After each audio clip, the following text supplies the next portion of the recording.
Dans cette session, on va parler sur les avantages et les inconvénients des microservices.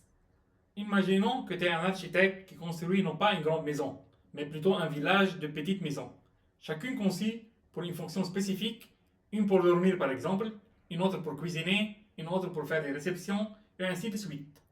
Chaque petite maison peut être construite, maintenue ou même remplacée indépendamment des autres. C'est un peu l'idée derrière les microservices dans le monde du développement logiciel. Voici les avantages clés de cette approche. Flexibilité dans les technologies.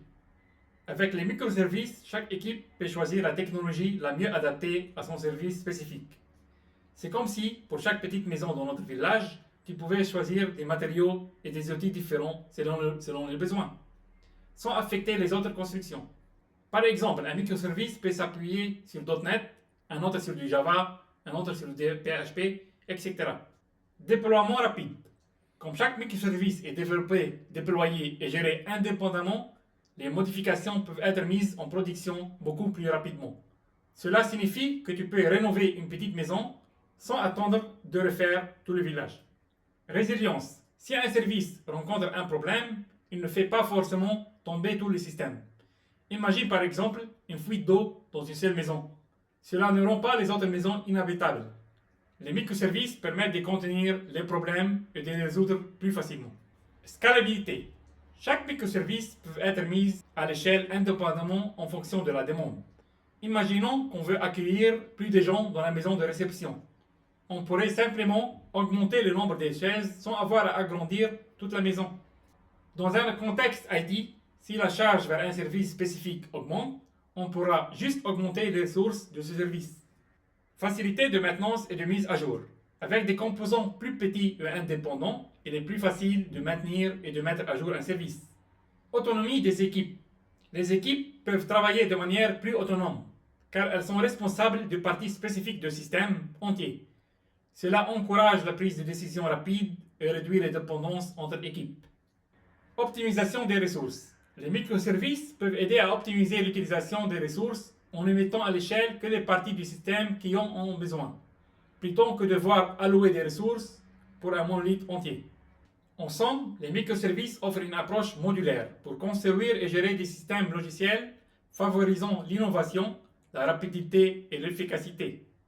C'est une stratégie particulièrement attrayante pour les entreprises qui cherchent à s'adapter rapidement au changement du marché et à la demande des utilisateurs. Mais cette architecture comporte également quelques inconvénients. Je veux parler de certains d'entre eux avec des exemples pour les illustrer. Risque de complexité accrue. Chaque microservice peut utiliser sa propre stack technologique, ce qui rend le système globalement plus complexe à comprendre et à gérer. Exemple. Imaginez une application composée de microservices où un service utilise Java, un autre Python et un troisième Node.js.